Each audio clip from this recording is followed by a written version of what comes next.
Hello everyone, आज हम लोग जो पढ़ रहे हैं दैट इज 11th स्टैंडर्ड के मैथमेटिक्स का सबसे पहला चैप्टर नेम इज सेट्स। तो आइए जानते हैं सबसे पहले कि आप किस ऐसी क्वांटिटी को आप बोल सकते हो कि ये सेट है। मीन्स आपके लिए सेट की एक सबसे बेसिक डेफिनेशन क्या हो सकती है। So it is nothing but a collection of well defined distinguished data, right.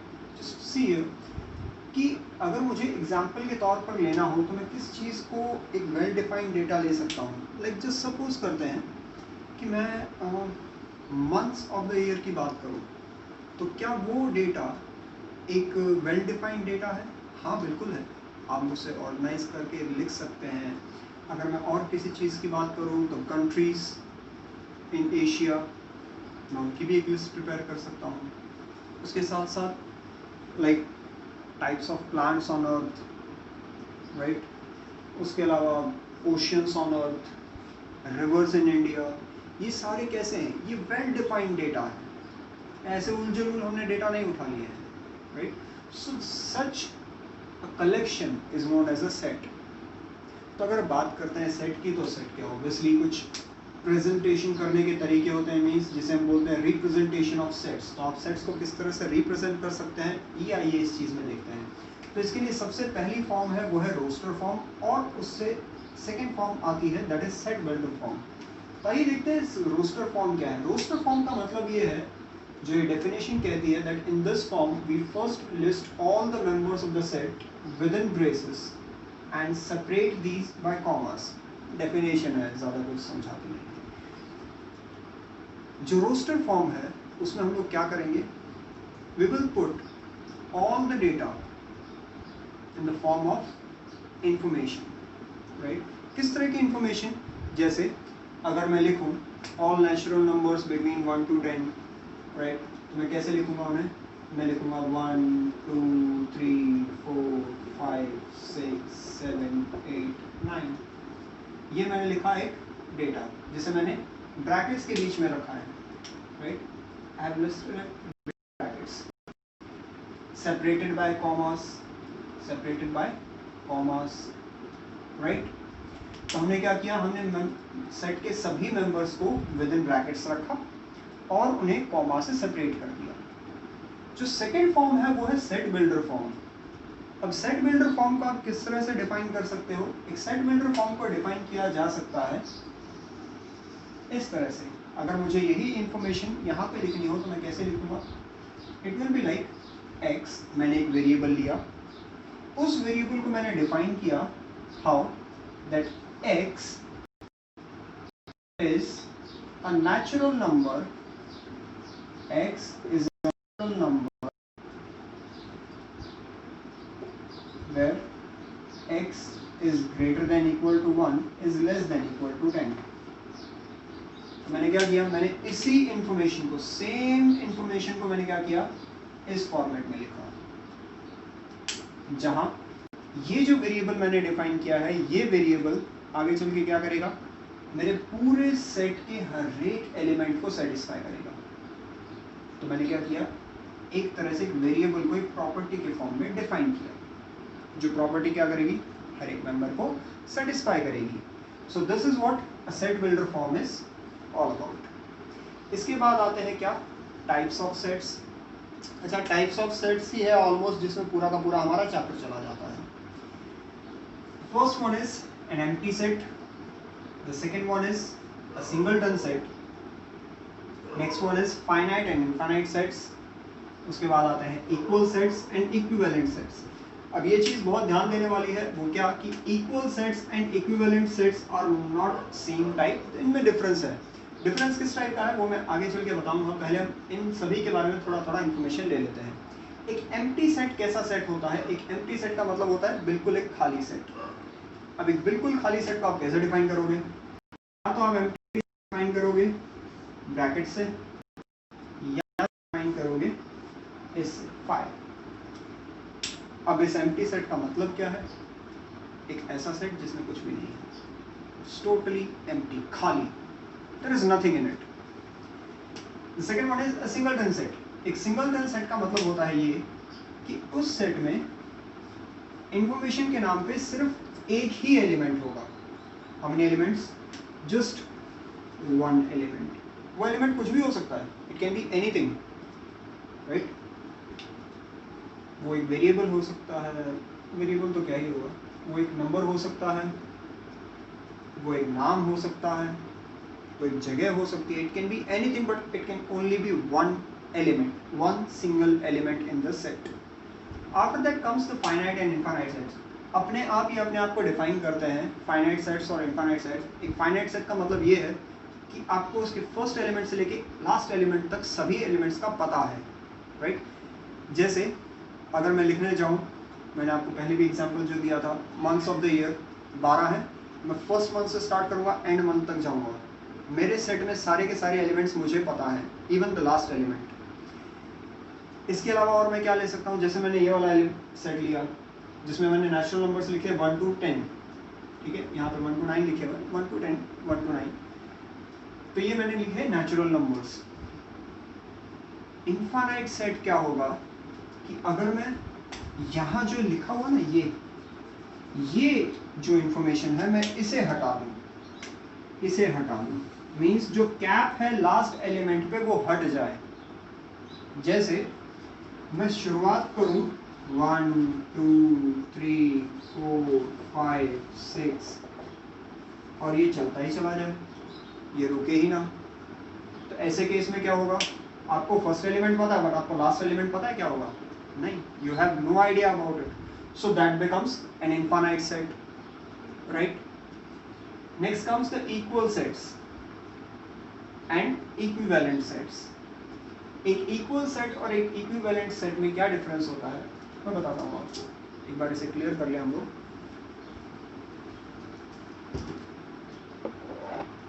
चलिए बात करते हैं equal sets and equivalent sets के बारे में.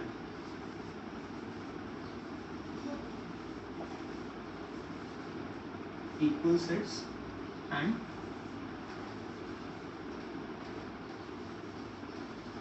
Equivalent sets. अच्छा, इक्वल सेट्स में किसे कहूँगा, आइए बताता हूँ.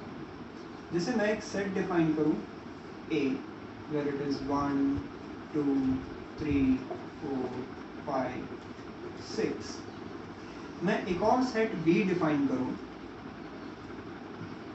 that is equals to 2 5 3 1 6 4.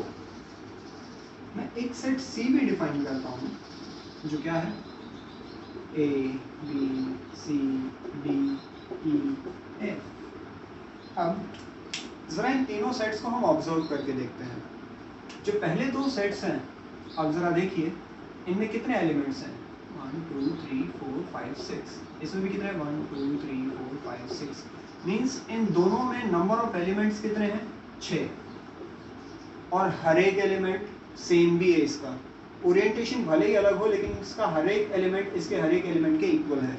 Like it has 1, it has 1, it has 2, it has 2, it has 3, it has 3, 4, 5, 5 and 6. At the end we have 6. Means पहली चीज नंबर ऑफ एलिमेंट्स सेम होने चाहिए और दूसरी चीज सारे के सारे एलिमेंट्स सेम टू सेम होने चाहिए दोनों सेट्स में. इन दैट केस ओनली हम इन दोनों सेट्स को बोलेंगे equal sets. So in that case A and B are equal sets. A and B are equal sets. जबकि अगर हम बात करें A and C की या B and C की, आप किसी की भी बात कर लीजिए, B and C के साथ केस क्या है, B में है 6 एलिमेंट्स और C में भी है कितने, 6 ही एलिमेंट्स हैं. C 1 2 3 4 5 6. दोनों में नंबर ऑफ एलिमेंट्स तो 6 हैं बट एग्जैक्ट सेम एलिमेंट्स नहीं है. तो ऐसे केस में हम B and C आप A and C ले लीजिए, कोई प्रॉब्लम नहीं है. A and C ये दोनों पेयर किसके बनेंगे, ये बनेंगे इक्विवेलेंट सेट्स. किसके बनेंगे, इक्विवेलेंट सेट्स के. मतलब इक्वल सेट्स वो जो एक्चुअली इक्वल हैं, एग्जैक्ट एक जैसे हैं, एक दूसरे की जेरॉक्स कॉपी हैं, ओरिएंटेशन भले ही अलग हो एलिमेंट्स की। इक्विवेलेंट सेट्स मींस एक जैसे सेट्स, मतलब जिनमें नंबर ऑफ एलिमेंट्स तो है सेम बट एलिमेंट्स सेम नहीं।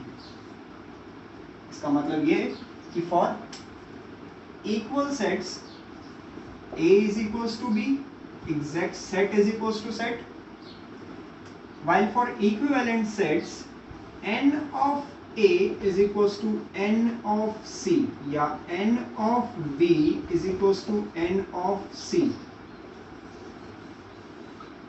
right? तो ये बने दोनों कैसे? इक्वल सेट्स, और ये दोनों बने कैसे? Equivalent sets. तो यहाँ आप पूछेंगे कि क्या A और B इक्विवेलेंट सेट्स नहीं है? हाँ है, बिल्कुल है। ये एक जैसे भी और एक भी है, means they are equal as well as equivalent, while A and C, B and C just equivalent sets. अच्छा, नेक्स्ट हम जो पढ़ते हैं वो क्या होगा? जो दूसरा फॉर्म है सेट्स का, लाइक जिसमें हम लोग पढ़ते हैं subset, power set, universal set and other set, और एंड में पढ़ेंगे वेन डायग्राम्स। आइए अब बात कर लेते हैं subsets, power set, universal sets की। तो सबसे पहले बात करते हैं किसकी? सबसेट्स। अब सबसेट होता क्या है पहले वो देखते हैं। एक ऐसा set, let there be a set A where A is 1 2 3 4 5 and let there be a set B whose elements are 1 2 3 4 5 6 7 8 9 10। तब यहाँ मैं अगर बात करूँ तो A के जितने भी एलिमेंट्स हैं, A के जितने भी एलिमेंट्स हैं, क्या वो सारे के सारे B में अवेलेबल हैं? हाँ, तो ऐसे में हम क्या कहेंगे that A is a subset of B. A is a subset of B. The symbol is for subset. The symbol is for subset. अब अगर मैं बात करूं आपसे, क्या A खुद का भी सबसेट है? तो डेफिनेटली है, क्योंकि अगर मैं देखूं A के सारे एलिमेंट A में है तो सही ना। I define another set A, the same set A as 1 2 3 4 5। तो ऐसे में A के सारे एलिमेंट्स A में अवेलेबल हैं, तो A is a subset of A. Same with B is a subset of B.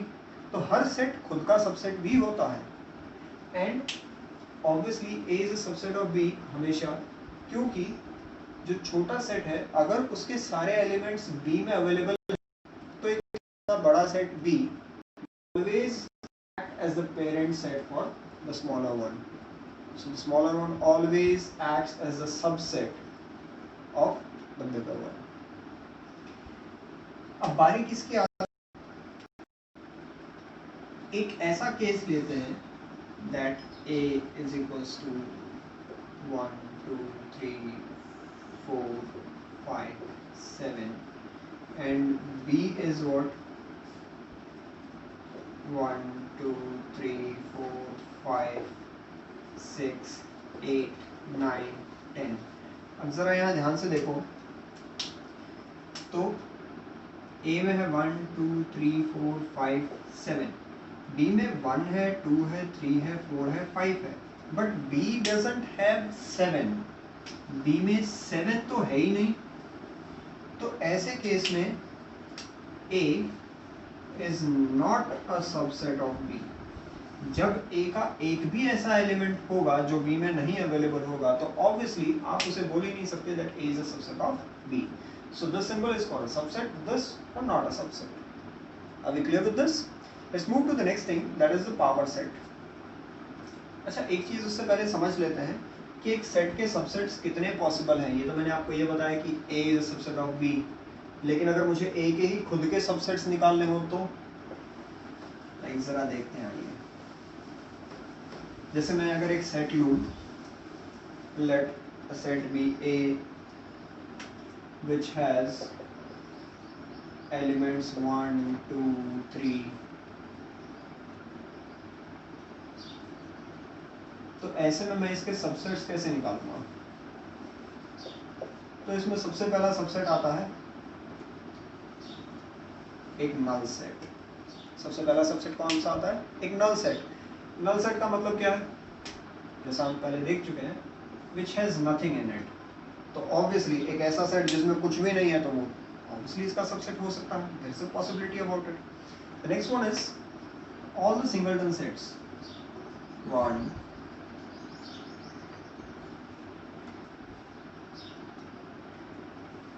2 3। अब इसके बाद 1 वाले हो गए, सिंगल वाले हो गए।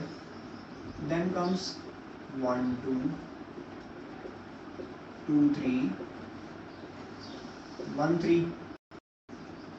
तो हमने जो डबल वाले थे वो भी लिख लिए। अब इसके बाद एक लास्ट सेट आता है और वो कौन सा? जिसमें सारे होंगे 1 2 3। तो एक सेट के कितने सबसेट निकले इसमें? 1 2 3 4 5 6 7 8। तो आप कहोगे कि हमें पता कैसे चलेगा? Is there a formula to find out how many subsets will be there? Obviously there is a formula. तो सबसेट्स के लिए जो फॉर्मूला है वो है 2 raise to n। 2 raise to n। और ये जो n है,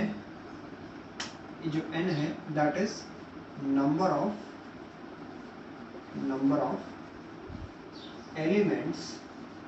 of elements in a set. मीन्स अगर किसी सेट में n जो है वो 4 है, let's suppose n of a is how much? 4 elements. तो ऐसे केस में जो उसके नंबर ऑफ सबसेट्स होंगे वो 2 rays to 4 that is equals to 16 subsets will be there. जैसे इसके केस में कितने थे? 3 एलिमेंट्स थे। टोटल नंबर ऑफ कितने आने चाहिए थे? n of a in our case was 3। तो ऐसे में 2 rays to 3 that would count as 8। यहाँ पे देख लेते हैं एक बार हमारे पास कितने सबसेट्स आए हैं in total. 1 2 3 4 5 6 7 8। So we have in total 8 subsets. तो ये चीज़ क्लियर है कि अगर आपको नंबर ऑफ सबसेट्स निकालने हो तो उसके लिए सीधा सीधा फॉर्मूला है, right? That is 2 raise to n।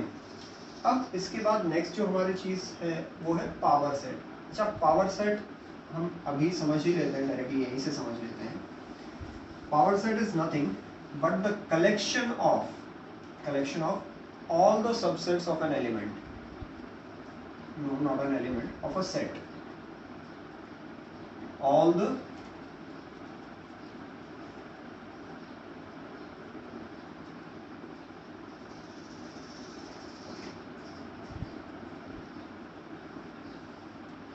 यहाँ समझते हैं क्या?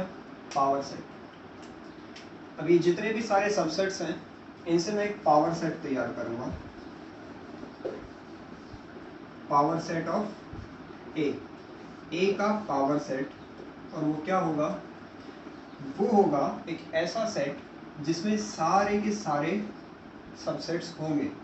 दैट इज नल सेट भी आएगा उसमें, 1 भी आएगा, 2 भी आएगा, 3 and so on।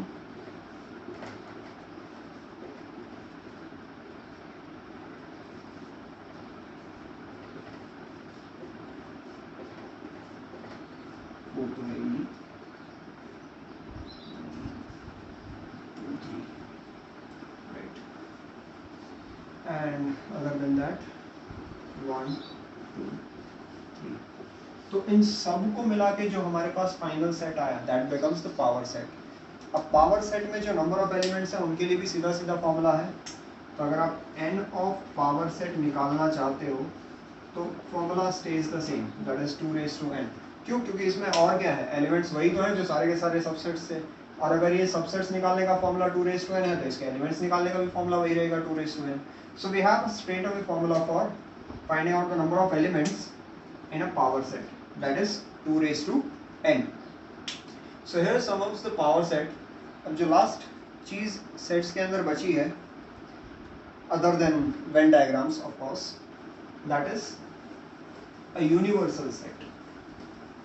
तो जैसा कि उसका नाम बताता है what a universal set is, तो इट इज समथिंग जिसमें सारे के सारे एलिमेंट्स सभी सेट्स के होते हैं जो उस पर्टिकुलर क्वेश्चन के लिए डिफाइंड होते हैं। ध्यान रहे यूनिवर्सल सेट आपको क्वेश्चन डिफाइन करके देता है, और अगर डिफाइन नहीं करके देता है तो आपको सेट्स देगा और उनमें से आपको यूनिवर्सल सेट डिफाइन करना होगा। लाइक किस तरह से, पहले मैं आपको एक यूनिवर्सल सेट बना के बताता हूँ। लेट ए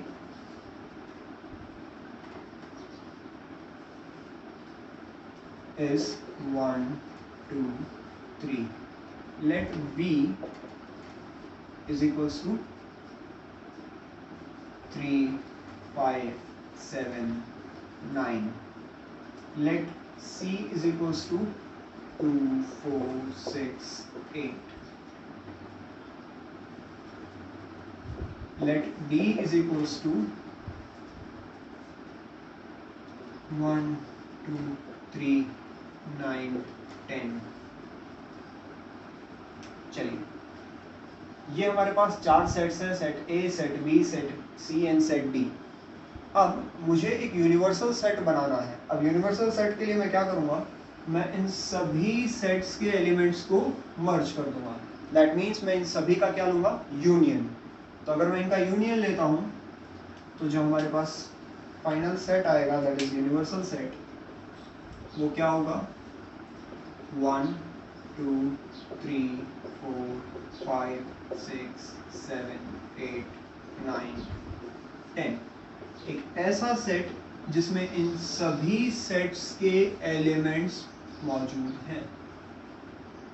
इन केस अगर आपको गिवन सेट से यूनिवर्सल सेट बनाने के लिए बोला जाता है तो।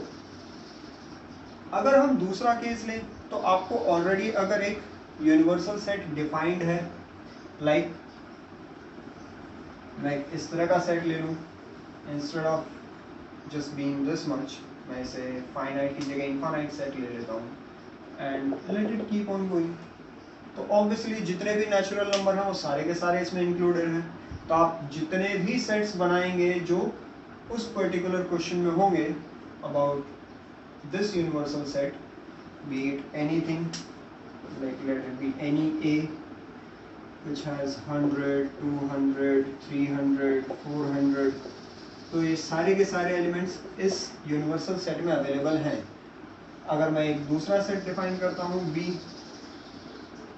which is something like 1 3 5 7 9 11,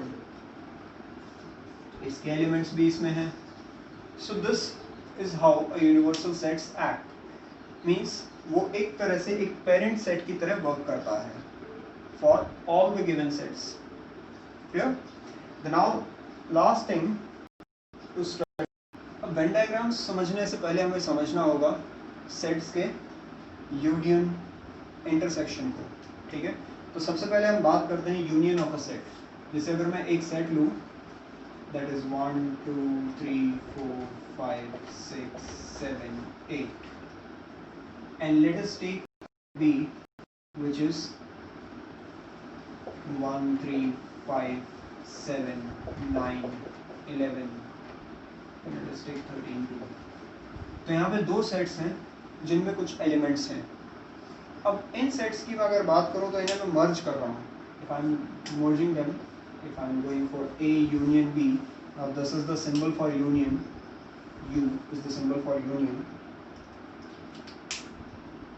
A union B हम कैसे लिखेंगे, हम हर एक एलिमेंट को सिर्फ एक ही बार लिखेंगे। अगर एलिमेंट रिपीट हो रहा है तो वो हमारा लुकआउट नहीं है, we will just use it once, like 1 2 3 4 5 6 7 8 9 11 and 13।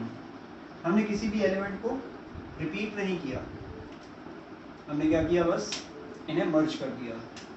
So 1 is there, 3 is there, 5 is there, 7 9 11 13।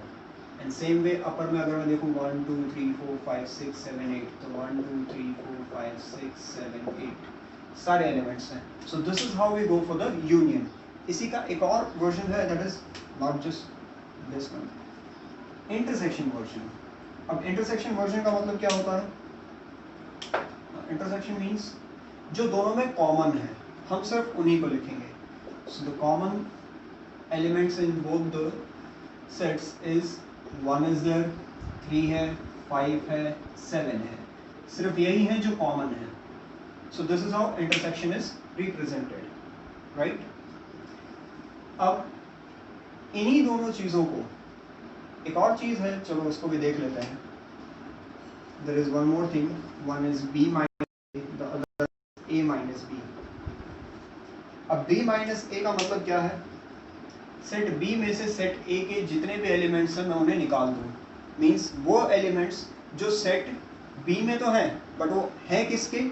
वो सेट a है, तो मैं उन्हें हटा दूँ सेट में से. दैट मीन्स इस सेट में से अगर मैं b में से a सब्ट्रैक्ट कर रहा हूँ, दैट मीन्स मैं b में से a के एलिमेंट्स निकाल दूंगा. तो 1 3 5 7 ये एलिमेंट्स निकल जाएंगे. मीन्स ये जो इंटरसेक्शन वाले एलिमेंट्स हैं ये निकल जाएंगे. तो बचेगा क्या? 9 11 13. वहीं अगर मैं a माइनस बी करूँगा तो मैं क्या करूँगा? a में से b के एलिमेंट्स निकालूंगा. मीन्स ये जो इंटरसेक्शन वाले एलिमेंट्स हैं मैं ये a में से निकाल दूंगा. That is 1 3 5 7. तो बचेगा क्या? 2 4 6 8. ये बचेंगे a माइनस बी में, बचेगा b माइनस में. तो आप देख सकते हैं there is a difference between a minus B and b minus a जब आप बात करते हैं सेट्स की. इन्हीं चीज़ों को यूज करके हम डिफाइन करेंगे. अब इन्हीं चीज़ों को ग्राफ के वेन डायग्राम्स के फॉर्म में, चलिए मैं आपको दिखाता हूँ वेन डायग्राम्स के फॉर्म में इन्हें कैसे डिफाइन किया जा सकता है. Like there is this set A and there is this set B. ठीक है, और ये दोनों एक दूसरे को कट इसलिए कर रहे हैं क्योंकि इन दोनों में कुछ एलिमेंट्स हैं जो कॉमन है. अगर ये एलिमेंट्स कॉमन ना होते तो आप इन्हें इस तरह से रिप्रेजेंट कर रहे होते, क्योंकि दोनों अलग अलग सेट्स हैं. ठीक है, अब इनका यूनियन अगर मुझे डिफाइन करना है तो मैं क्या करूँगा? This will be their union. Means मैं इसमें A के भी सारे एलिमेंट्स इंक्लूड करूँगा और B के भी सारे एलिमेंट्स इंक्लूड करूँगा. It will be this way, union B. वहीं अगर मैं A इंटरसेक्शन B की बात करूँ तो A इंटरसेक्शन B कुछ इस तरह का होगा. सिर्फ वो एलिमेंट्स जो दोनों में कॉमन है. दैट मीन्स सिर्फ वो एलिमेंट्स जो दोनों में कॉमन है, राइट. अगर हम बात करें a माइनस बी की और b माइनस a की, that is a intersection b. अब बात करते हैं किसकी? a माइनस b की. तो a माइनस b. अब मैं a में से b निकाल दूंगा तो ये जो पोर्शन है ना,